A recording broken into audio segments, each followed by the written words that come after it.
Hello friends, good evening. आप सभी का स्वागत है हमारे यूट्यूब चैनल सक्सेस बात पर। देखिए दोस्तों, आज हम बात करेंगे कि फोर्थ ग्रेड की परीक्षा को कैसे इन 2 माह के अंदर इसको क्रैक किया जाए, कैसे इसको पास किया जाए। देखिए दोस्तों, मैं आपको बता दूं, फोर्थ ग्रेड वैकेंसी आपको पता है कि ये जो वैकेंसी है आपकी 53,500 या 54,000 के आसपास की वैकेंसी है। That is a big vacancy of the Rajasthan. और दूसरी बात यह है कि बहुत से बच्चों को ये कन्फ्यूजन रहती है, क्या हम इस जॉब की तैयारी करें या नहीं करें। तो मैं आपको बता दूं, जॉब की सिक्योरिटी लेना एक लाइफ के लिए बहुत इंपॉर्टेंट बात है। और मैं उन विद्यार्थियों से ही बात करना चाहता हूं जो स्पेशली उन्होंने अपने माइंड के अंदर ये बात डिसाइड कर ली है कि हमें इस परीक्षा के अंदर लगना ही लगना है।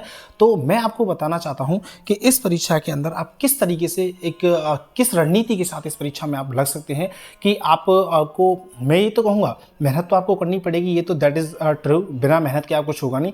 पर लेकिन मेहनत वो भी एक स्मार्ट तरीके के साथ आप करें, जिससे कि आपकी सिलेक्शन की श्योरिटी हो जाए। तो बने रहिए आप इस वीडियो के अंदर। ये मैं लॉन्ग वीडियो नहीं रहेगी, शॉर्ट वीडियो रहेगी, जिसमें आपको मैं ये बताऊंगा कि कैसे आप इस चीज़ को आप अचीव कर सकते हो, कैसे इस गोल को आप प्राप्त कर सकते हो। समथिंग थोड़ी सी ब्रीफ इंट्रोडक्शन ले लेते हैं इसके बारे में कि ये जो फोर्थ ग्रेड की परीक्षा, इसके आपकी 120 क्वेश्चन पूछे जा रहे हैं। कितने इसमें 120 क्वेश्चन पूछे जा रहे हैं। और ड्यूरेशन ऑफ द पेपर भी क्या है, 120 मिनट ही है। मतलब 2 घंटे का पेपर है और 120 इसमें क्वेश्चन है। तो ये इस बात को आप पहले समझिए, पहले पेपर की भूमिका को समझिए कि पेपर किस तरीके से ऑर्गेनाइज्ड किया जा रहा है। यदि आप इस तरीके को समझिए कि पेपर किस तरीके से ऑर्गेनाइज्ड है, तो आपका सिलेक्शन श्योर है। यदि आप इस चीज़ को समझ ही नहीं पाए कि पेपर किस तरीके से ऑर्गेनाइज्ड किया जा रहा है, पेपर में किस बात के ऊपर फोकस किया जा रहा है, इस बात को नहीं समझ पाए, तो मतलब क्या होगा कि ये वैकेंसी भी आपके हाथ से निकल जाएगी। तो मैं आपको बता दूं, इस बात को समझिए आप, 1 मिनट एंड 1 क्वेश्चन, इस बात को समझ आइए कि आपके लिए। और फिर आप 120 की गोले भी तो आपको ब्लैक करने हैं, तो उसमें भी आपको टाइम लगने वाला है। इसका मतलब यह है कि हर क्वेश्चन के लिए आपके पास केवल और केवल 1 मिनट है। मतलब सोचने के लिए बहुत अधिक आपके पास टाइम नहीं है। दूसरी बात, आपके मैं सिलेबस के बारे में बात करूँगा। आपका जो सिलेबस है बहुत ब्रॉड है। इसमें देखिए, जो हिंदी है, हिंदी के इसमें मतलब जो 20 क्वेश्चन हिंदी के दे रखे हैं। अंग्रेजी के इसमें 15 क्वेश्चन दे रखे हैं।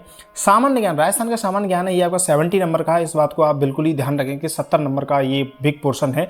और इसमें बेसिक कंप्यूटर, समसामयिक वगैरह, विज्ञान, संविधान, सब कुछ इसमें इंक्लूड है। और गणित के भी इसमें आपके लिए 15 क्वेश्चन है। तो इस बात को आप समझिए कि 15 क्वेश्चन जब गणित के पूछे जा रहे हैं, तो क्या एक क्वेश्चन को आप 1 मिनट में निकाल पाओगे? तो देखिए, वो व्यक्ति ही 1 मिनट के अंदर मैथ के क्वेश्चन को निकाल सकता है। इसकी मैथ के ऊपर अच्छी कमांड होगी। और मैं समझ रहा हूँ कि जो विद्यार्थी फोर्थ ग्रेड की तैयारी करने के लिए आ रहा है, तो जरूरी नहीं है कि उसका मैथमेटिक्स इतना अच्छा हो। तो आप इस बात को तो आप समझ ही जाना कि पेपर के अंदर जो बैलेंस रहेगा वो इस तरीके से रहेगा कि जो विद्यार्थी अपने समय को ना खराब करते हुए पेपर को जल्दी से जल्दी पूरा की पूरा अटेंड करने की कोशिश करेगा, 120 क्वेश्चनों को पढ़ने की कोशिश करेगा, सिलेक्शन उसी का होगा। देखिए, मैं आपको एग्जांपल दे देता हूं। मैं 2016 में वैकेंसी हुई थी वीडियो वाली, उस भर्ती के अंदर मैं सेलेक्ट हुआ था। मैं आपको बता दूं, उसमें 90 मिनट और 120 क्वेश्चन दिए गए थे। और उस भर्ती का केवल और केवल यही मीनिंग था, जब मैंने उसको समझा था कि 90 मिनट के अंदर 120 क्वेश्चन करना तो बहुत बड़ी बात होगी, एक एसएससी का जैसा पेपर हो गया।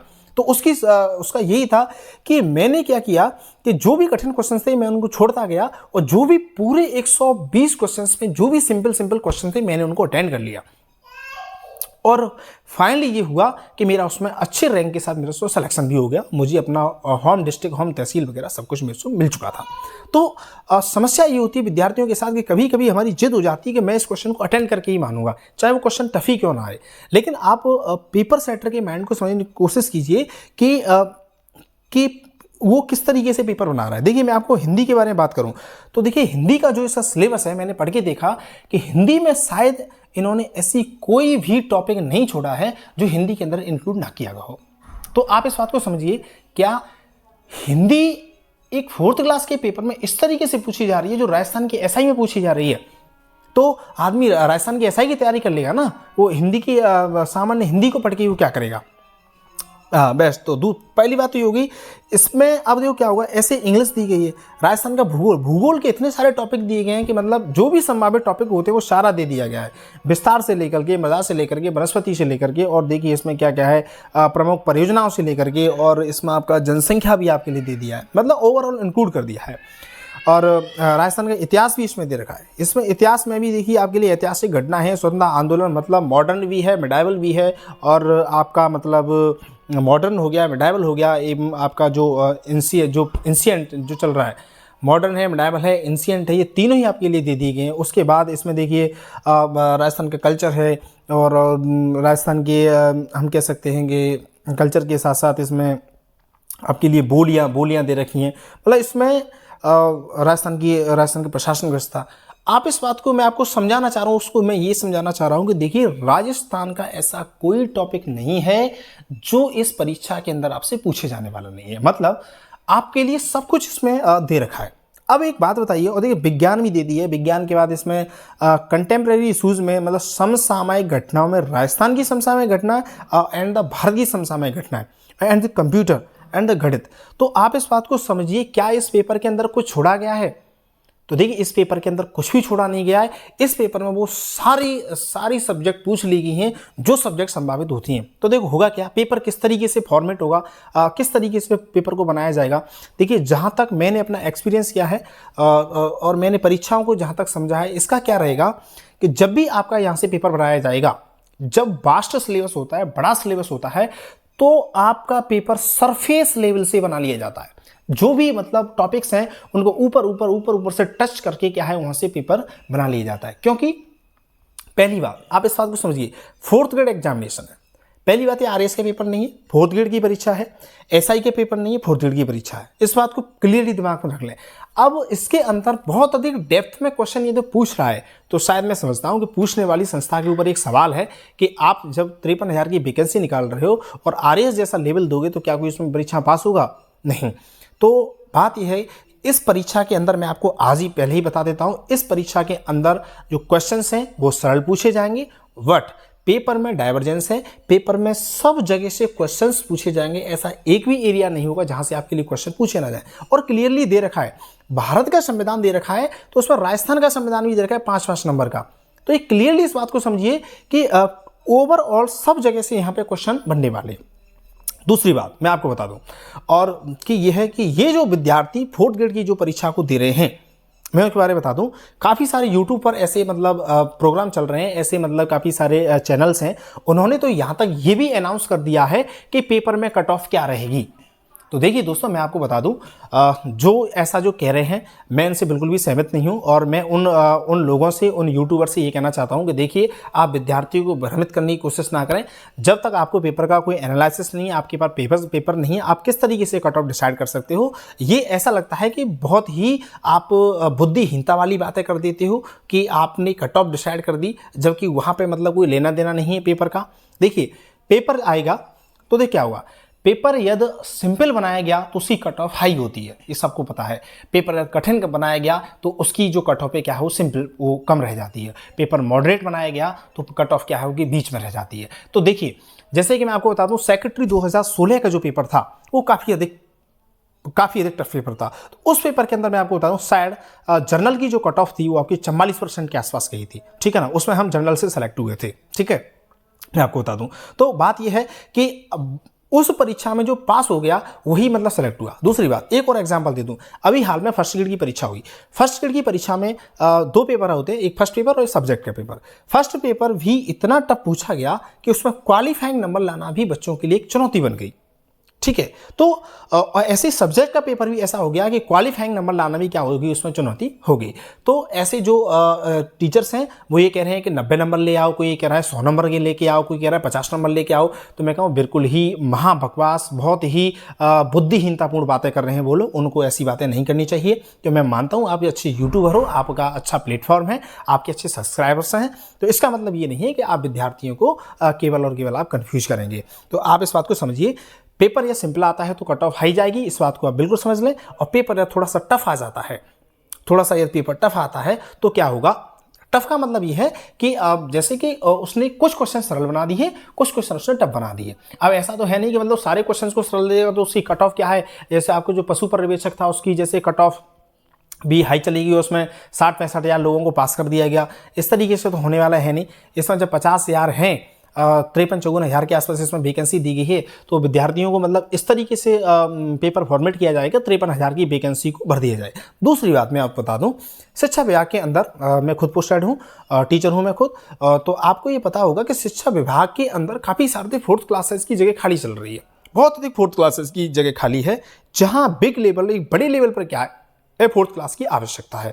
यदि पेपर को इस तरीके से फॉर्मेट बना दिया जाए कि उसको बच्चे क्वालिफाइंग ही नहीं कर पाए, तो मतलब वो कैसे मतलब लोग उस शिक्षा विभाग में या अदर डिपार्टमेंट्स में जाएंगे।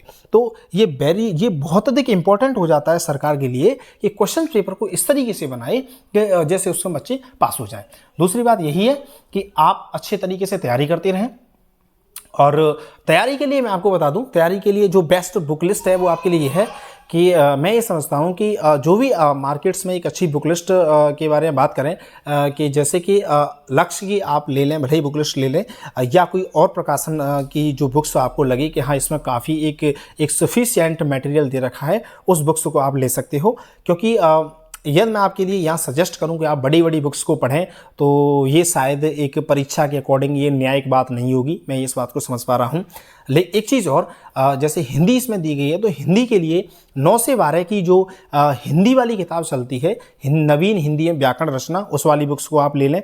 और इसमें जो जनरल साइंस है, जनरल साइंस के लिए आपको बहुत अधिक नहीं करना है, या तो आप ल्यूसेंट की जनरल साइंस को आप पढ़ सकते हो। ल्यूसेंट की जनरल साइंस आती है, स्पेशल जनरल साइंस आती है ल्यूसेंट की, आप उसमें से जो भी आपके टॉपिक्स दिए गए अकॉर्डिंग टू टॉपिक्स आप उनको पढ़ सकते हो। ल्यूसेंट की जनरल साइंस है, हिंदी के लिए वो पढ़ सकते हो। और जैसे कि आपका राजस्थान जी के जैसे लक्ष्य की आप बुक्स पढ़ रहे हो, तो लक्ष्य की बुक्स को आप कंटिन्यू रखें, कोई दिक्कत नहीं है।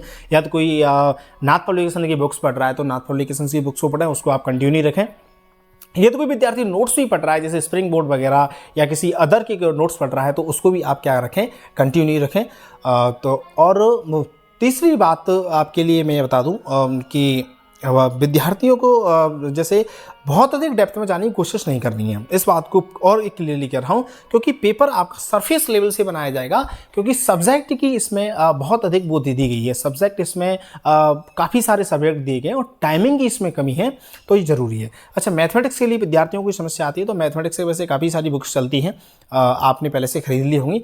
वैसे मैं आपको बताऊँ, RS अग्रवाल की एक अच्छी बुक आती है, उसको आप ले सकते हो। और यदि आपको थोड़ी सी ट्रिक्स वगैरह देखनी है, तो जो माथुरिया है, माथुरिया नाम से एक जो बुक्स आती है, उसको आप बुक्स को ले सकते हो। ठीक है दोस्तों, तो आप जम के पढ़ाई करें, फालतू की बातों पर ध्यान ना दें, और आपको श्योरिटी आपको इस परीक्षा में लेनी है, तो आप बिल्कुल ही ऊपर से सारा मटेरियल याद कर लें और ये देखें कि हमको गलती करनी नहीं है। ये आपके लिए बेस्ट पॉइंट रहेगा। ठीक है, तो मिलते हैं किसी एक नेक्स्ट वीडियो के अंतर्गत। यदि आपकी कोई भी क्वेरी होती है, आपको लगता है सर इसके ऊपर आप वीडियो बना दीजिए, हमको उसके ऊपर गाइड कर दीजिए, तो मैं आपको जरूर उसके ऊपर आपको गाइड करूंगा। तो इसी तरीके से आप अपनी तैयारी को रूबरू करते रहें, फालतू के सोशल मीडिया पर ध्यान ना दें। मैं आपको फिर बता रहा हूं, क्योंकि मुझे कभी कभी ऐसी वीडियोस को मैं देखता हूं, उनके कंटेंट को देखता हूं, तो मुझे लगता है कि अरे यार, क्यों तुम ऐसे बच्चों को कंफ्यूज करते हो। आपने कह दिया कि इतनी कट ऑफ जाएगी, इतनी कट ऑफ जाएगी, तो ऐसा कट ऑफ नहीं जाती है। कट ऑफ जाती है पेपर के बाद, समझ रहे हो, पेपर हो जाता है उसके बाद कट ऑफ जाती है, कट ऑफ पेपर से पहले कभी नहीं जाती है। ठीक है, तो आप इस बात को समझें और अच्छे तरीके से आपकी तैयारी को करते रहें। और आपको और कोई ऐसा क्वेरी है माइंड में, तो आप उसको मेरे कमेंट बॉक्स में डाल सकते हैं। Thank you so much.